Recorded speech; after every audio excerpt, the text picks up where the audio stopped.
আসসালামু আলাইকুম, স্বাগত জানাচ্ছি আজকে দুপুরের সংবাদে। আপনাদের সঙ্গে আছি আমি ফারিয়া শারমিন। ত্রয়োদশ নির্বাচনের প্রাক প্রস্তুতি নিতে শুরু করেছে বিএনপি, তবে সেই লড়াইয়ে খানিকটা এগিয়েছে জামায়াত। দুঃসময়ে বিএনপি ছেড়ে যায়নি, সেই সাথে জনপ্রিয়দের প্রার্থী করতে চায় বিএনপি। আর জনপ্রিয়তার লড়াইয়ে এগিয়ে থাকাদের নিয়ে এ বি ক্যাটাগরি করে প্রার্থী তালিকা করছে জামায়াত। আওয়ামী লীগ মাঠে না থাকায় বিএনপি ও জামায়াত এখন একে অপরকে প্রতিদ্বন্দ্বী ভাবছে। মাইদুর রহমান রুবেল জানাচ্ছেন এরই বিস্তারিত।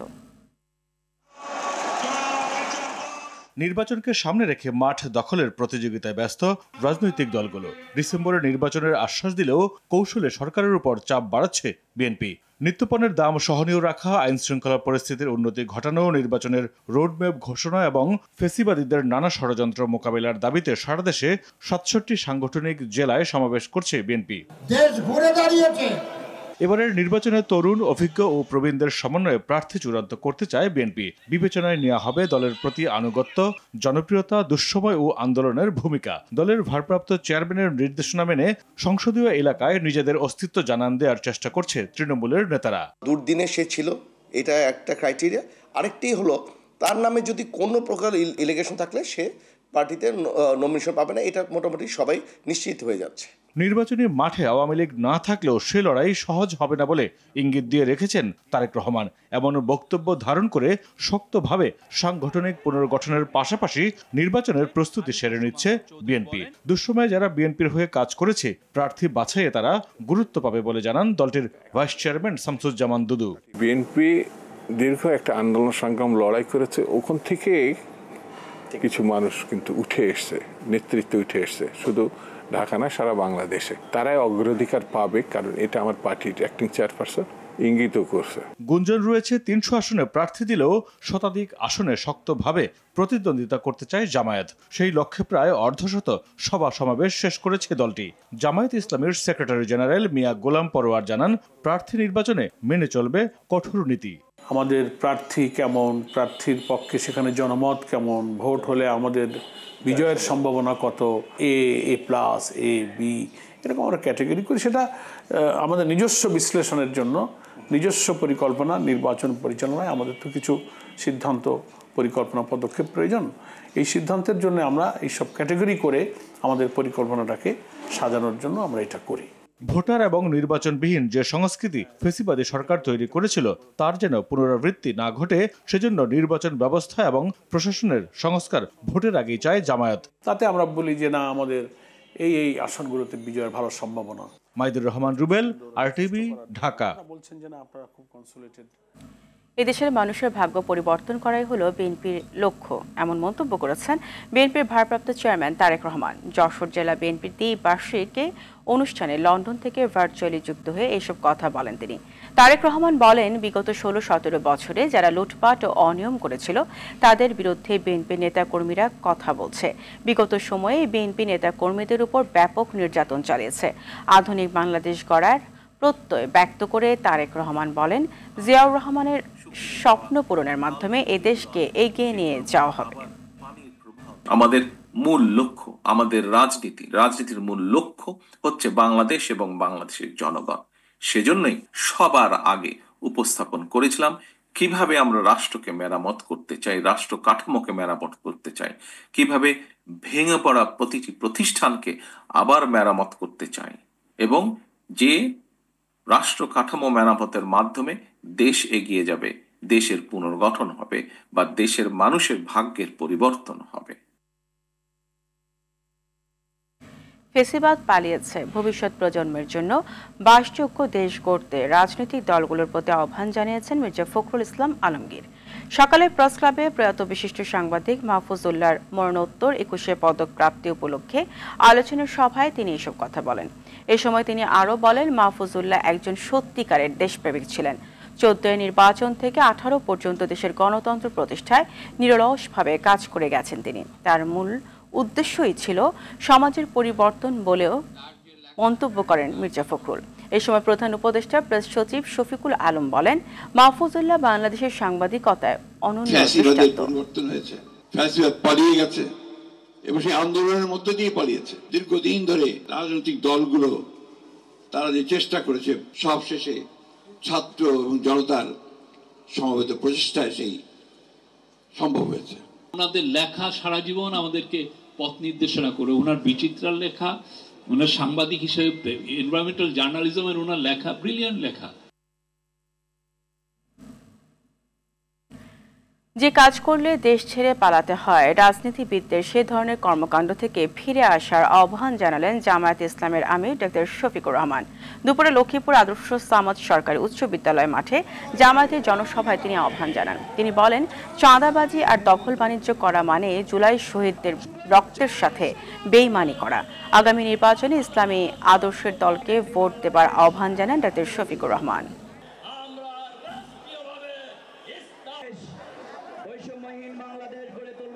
5 আগস্ট থেকে শুরু করে আজকে এই 22 ফেব্রুয়ারি পর্যন্ত এই সামান্য পরিক্রমায় কোথাও আপনি দেখবেন না ইসলামী দলের কোনো লোক এখন জাতির উপরে জুলুম করছে, চাঁদাবাজি করছে, দখলদারির সাথে জড়ায় গেছে। কোথাও দেখবেন না। তার একমাত্র কারণ তারা কোরআনকে সম্মান করেন এবং বুকে ধারণ করেন। আমাদের যুবকেরা আমাদের স্বপ্ন, আমাদের যুবকেরা আগামীর বাংলাদেশ, এই যুবকদের হাতে বাংলাদেশের দায়িত্ব আমরা তুলে দিতে চাই। সুনামগঞ্জের মধ্যনগরে অপারেশন ডেভিল হান্টের অভিযানে গ্রেপ্তার যুবলীগ নেতাকে ছাড়িয়ে নেওয়াকে কেন্দ্র করে বিএনপি ও যুব দলের নেতাকর্মীদের মধ্যে সংঘর্ষ হয়। শুক্রবার দিনগত রাতে এই ঘটনার পর 144 ধারা জারি করে উপজেলা প্রশাসন। পুলিশ ও স্থানীয়রা জানায়, মধ্যনগর উপজেলার বংশীকুণ্ড দক্ষিণ ইউনিয়নের 9 নম্বর ওয়ার্ড যুবলীগের সহ সভাপতি মিজানুরকে গ্রেফতার করে পুলিশ। পরে জেলা যুবদল নেতা শহীদ মিয়া দাবি করেন, মিজানুর বিএনপির রাজনীতির সঙ্গে যুক্ত। এ নিয়ে উপজেলা বিএনপির সাবেক সাধারণ সম্পাদক আব্দুল কাইয়ুম মজনু ও শহীদ মিয়ার অনুসারীদের মধ্যে সংঘর্ষ হয়। এ সময় ভাঙচুর করা হয় বিএনপির অফিস।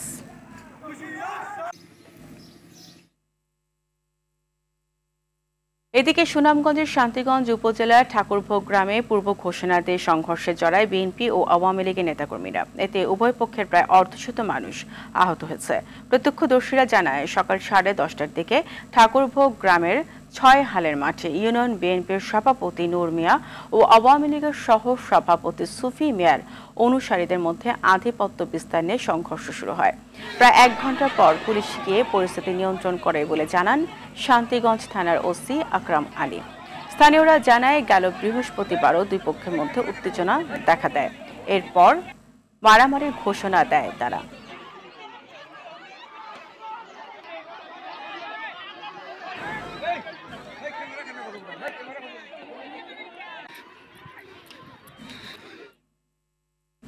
টাঙ্গাইলের মির্জাপুরে চলন্ত বাসে ডাকাতি ও নারী যাত্রীদের শ্লীলতাহানির ঘটনায় 3 জনকে গ্রেপ্তার করেছে পুলিশ। তারা হলো মহির, সবুজ ও শরীফুজ্জামান। শুক্রবার দুপুর থেকে শনিবার ভোর পর্যন্ত অভিযান চালিয়ে তাদের গ্রেপ্তার করা হয়। তারা আন্তজেলা বাস ডাকাত দলের সক্রিয় সদস্য। এই সময় যাত্রীদের কাছ থেকে ডাকাতি হওয়া 3টি মোবাইল ফোন, 29,300 টাকা উদ্ধার করা হয়। এই সময় ডাকাতির কাজে ব্যবহৃত অস্ত্র উদ্ধার করা হয়। এদিকে প্রাথমিক জিজ্ঞাসাবাদে ডাকাতির সাথে সম্পৃক্ততার কথা স্বীকার করেছে 3 জন। দুপুরে প্রেস ব্রিফিংয়ে বিষয়টি জানিয়েছে টাঙ্গাইলের পুলিশ সুপার মোহাম্মদ মিজানুর রহমান। এই সময় তিনি বলেন, নারী যাত্রীদের শ্লীলতাহানি হলেও ধর্ষণের ঘটনা ঘটেনি। এই ঘটনায় জড়িত বাকিদের ধরতে অভিযান চলছে বলেও জানান পুলিশ সুপার। মহাসড়ক বাস ডাকাতির 3 জন সক্রিয় সদস্য মুহিত, সবুজ এবং শরীফুজ্জামানকে আমরা গ্রেপ্তার করতে সক্ষম হয়েছে। এই ঘটনায় তারা প্রাথমিকভাবে স্বীকার করেছে এবং এই ঘটনার সাথে আরো কয়েকজন তাদের সাথে ছিল। আমরা সেই বিষয়গুলো নিয়ে তদন্ত করছি। মিরপুর 10 নম্বর এ ব্লকের 20 নম্বর লাইনের মামনি স্টোর নামে একটি মুদি দোকানে ভোর রাতে দুর্ধর্ষ ডাকাতির ঘটনা ঘটেছে। সিসিটিভির ফুটেজে দেখা যায়, প্রাইভেট কার নিয়ে 3 ব্যক্তি এক এক করে নেমে এসে দোকানে তালা কাটা শুরু করে। এরপর শাটার খুলে ক্যাশ বাক্স, সিগারেটের প্যাকেট সহ একে একে মালপত্র বের করে প্রাইভেট কার তোলেন। এই মুহূর্তে ঘটনাস্থল থেকে সরাসরি যোগ দিচ্ছেন সহকর্মী দীপ্ত চন্দ্রপাল।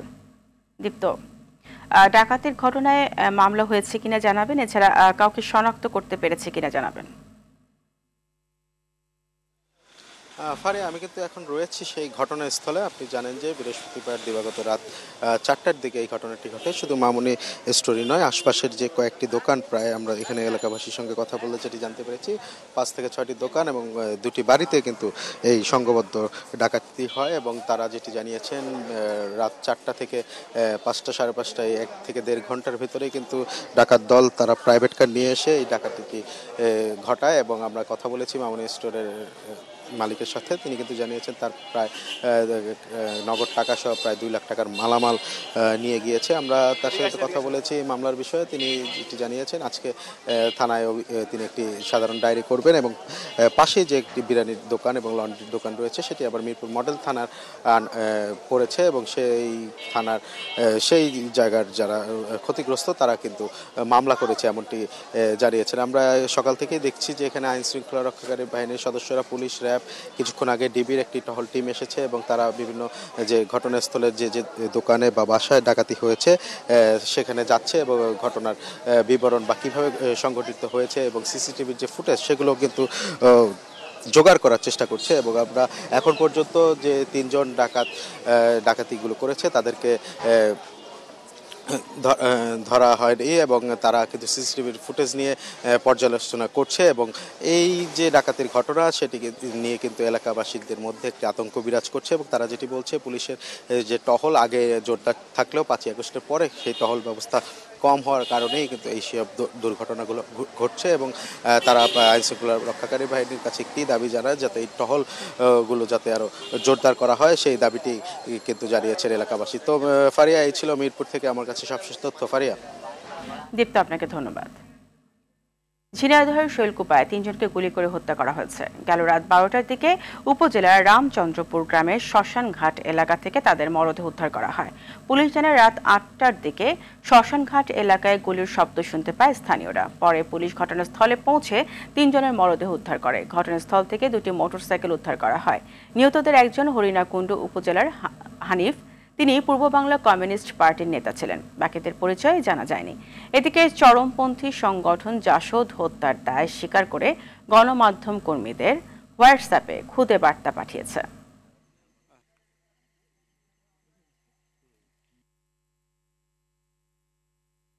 আমরা সংবাদের ভিত্তিতে এখানে এসেছি। 3টি ডেড বডি পাওয়া গেছে।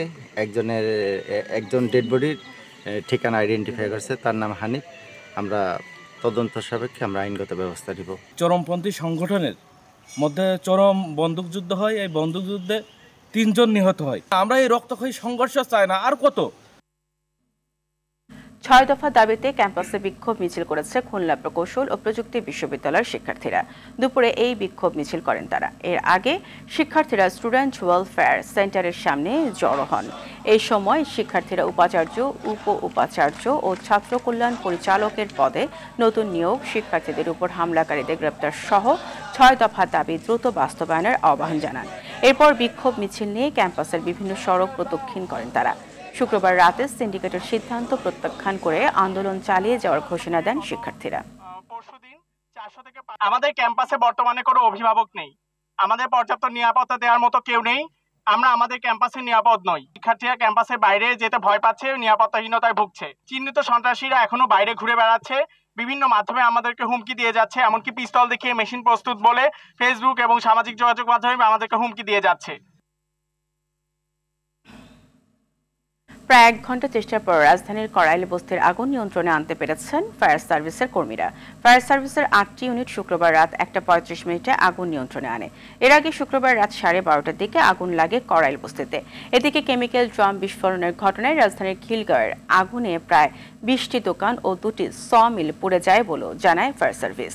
ফায়ার সার্ভিসের পরিচালক লেফটেন্যান্ট কর্নেল মোহাম্মদ তাজুল ইসলাম চৌধুরী জানান, 9টি ইউনিট কাজ করে আগুন নিয়ন্ত্রণে আনে।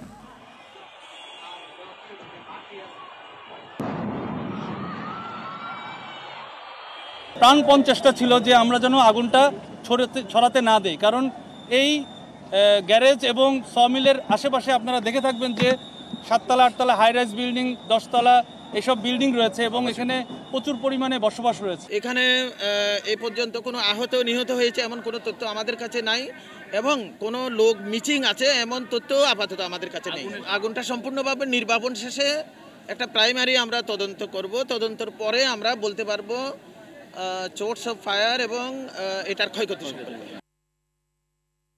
এদিকে ময়মনসিংহের ভালুকায় বসত বাড়িতে আগুন লেগে 18টি ঘর সহ মালামাল পড়ে গেছে।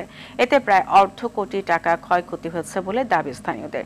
শুক্রবার রাতে উপজেলার সিন্ডি স্টোর উত্তর বাজার এলাকার মোহর আলী ও আক্কাস আলীর ভাড়া বাড়িতে এই আগুন লাগে। এতে আশপাশে আগুন ছড়িয়ে পড়ে। খবর পেয়ে ফায়ার সার্ভিসের 3টি ইউনিট 1.5 ঘন্টা চেষ্টা করে আগুন নিয়ন্ত্রণে আনে। এদিকে বৈদ্যুতিক শর্ট সার্কিট থেকে আগুন লাগে। আর সরু রাস্তা ও পর্যাপ্ত পানির ব্যবস্থা না থাকায় আগুন নিয়ন্ত্রণে আনতে সময় লাগে বলে জানায় ফায়ার সার্ভিস। অন্তর্বর্তী সরকার কঠিন সময় পার করছেন বলে মন্তব্য করেছেন অর্থ উপদেষ্টা ডক্টর সালেউদ্দিন আহমেদ। সকালে আমেরিকান ইন্টারন্যাশনাল ইউনিভার্সিটির 22তম সমাবর্তন অনুষ্ঠানে তিনি এসব কথা বলেন। অর্থ উপদেষ্টা বলেন, দেশ খাদের কিনারে চলে গিয়েছিল। বর্তমানে সরকার দায়িত্ব নেওয়ার পর কিছুটা দেশের পরিস্থিতি ভালোর দিকে যাচ্ছে। অনুষ্ঠানে বিভিন্ন অনুষদের 2570 শিক্ষার্থীকে স্নাতক ও স্নাতকোত্তর ডিগ্রি প্রদান করা হয়। এ সময় বিশ্ববিদ্যালয়ের মঞ্জুরি কমিশনের চেয়ারম্যান সহ অন্যান্যরা উপস্থিত ছিলেন। টাকা পয়সা আর্ন করবেন, অনেক টাকা করবেন, কিন্তু যারা টাকা পয়সা পাবে তাদের অবস্থা দেখতে পাচ্ছে না।